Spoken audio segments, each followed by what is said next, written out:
What it do, YouTube? It is your boy, man, Time of MPC the gang, and it's peace, peace, peace, peace, peace, peace, peace. Like the echo effect? I don't. Today, we are back, and we are reacting to a video called How a House Ended Up in Two Countries. And you won't believe who uploaded the video. This house. Not my house. This house. The house that we're reacting to, I'm guessing. I don't know. We finna watch this, though. Let's go watch. How can one house be in two countries at the same time? Hi everyone, Ken here. Welcome to this house. Just north of the U.S. state of Maine sits Campobello Island, a scenic landscape offering panoramic views of the ocean. On maps, it appears to lie just outside the U.S. and Canada, but upon closer inspection, you will find that there is a house resting on shared soil. So the question arises, how did this come to be? And how could a house belong to two different countries? Let's go all the way back to the turn of the century to find out.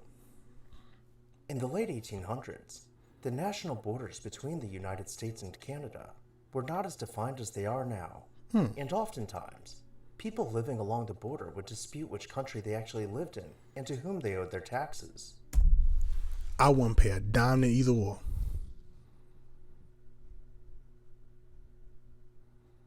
If it was my house, I wouldn't pay nothing. I wouldn't pay a dime. While this would make for an easy explanation, it is not the case for the Roosevelt cottage. In 1897, architect Willard T. Sears set out to find the perfect place to build his summer house. He ventured across the waters north of Maine to arrive on Campobello Island. Caucasian. There he built a rambling shingle-style house, and at the time, everyone agreed that it was certainly in Canadian territory. Later on, in 1908, the house was purchased by Sears. I knew that was white. How did I know? Because his name is William. There's a few black people I know named William. Don't get me wrong. But William T. Sears. Remember, the Sears. Sears.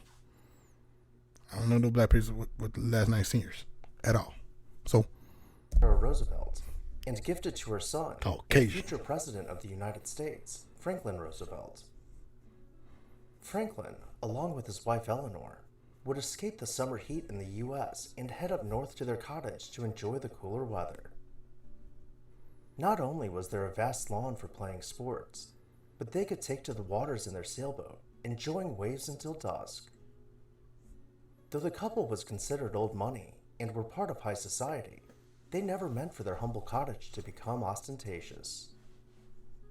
Instead of boasting a fancy parlor or a drawing room, they chose to maintain a simple living room furnished with wicker furniture. Here their family would gather to play games, read, and enjoy the scenic views. Moving deeper into the house, sounds cool, bro. The dining room. While this space is considerably more formal than the living room, it's a nice house though. I ain't gonna lie, it is really nice. Marble columns, I just want to know, as was expected for a family. What led them to build that house right there? Instead, I'm guessing they just want to piss both Canada and the United States off. Because I know for sure, if I made a house today bordering Tennessee and Mississippi, they'd be pissed off because they don't know where you gonna pay property taxes. And if you do that nowadays, they're gonna say, hey, you gotta pay property taxes on both houses because you live right on the county line. You live right on the state line. And it was a house just like that off a road close to where I live at. It was a house right there on the county line. Part of the house was on Mississippi, part of the house was on Tennessee.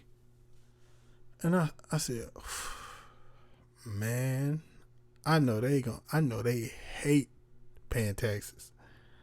I know they hate it. They gotta hate it. I'd hate it. Too much luxury. Their staff still would have prepared their meals in the kitchen. And it would have been completely out of the question to assume they would have done their own laundry either. As for the other amenities, In a time when indoor plumbing was just becoming popular in the larger cities, they had a full 3-piece bathroom in the remote island getaway. Going upstairs, we will find the bedrooms, starting with Franklin and Eleanor's bedroom, with light wood furniture, white textiles, and floral wallpaper. In the guest bedroom, this tranquil palette of organic textures continues, with allowing the views to become a bold pop of color. After Franklin passed away, Eleanor sold the property to petrol tycoon Armand Hammer. Upon Eleanor's death, Hammer realized the cultural significance of the property and decided to give the estate to the government. But there was just one problem. He did not choose just one government to deed the house to. Rather than founding a non-profit to run the house as a museum of Americana in Canada, and then seeding it with plenty of money to sustain itself, he chose to create what was possibly the most confusing real estate deal in the joint histories of the two nations by gifting it to both the US and Canada. After years of deliberation, the US get half and Canada get half, claiming legal rights to the property, it's America though. Formed a Still, treaty.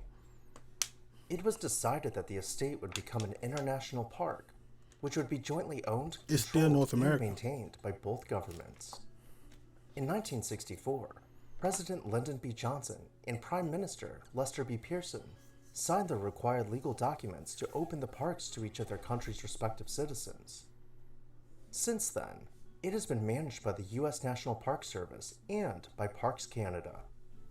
Today, Roosevelt Campobello International Park remains open to the public, where visitors can experience the only house on the continent to exist in two different countries at the same time.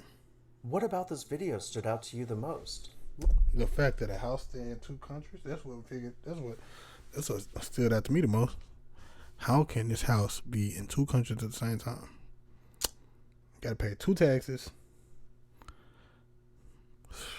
Can't do it.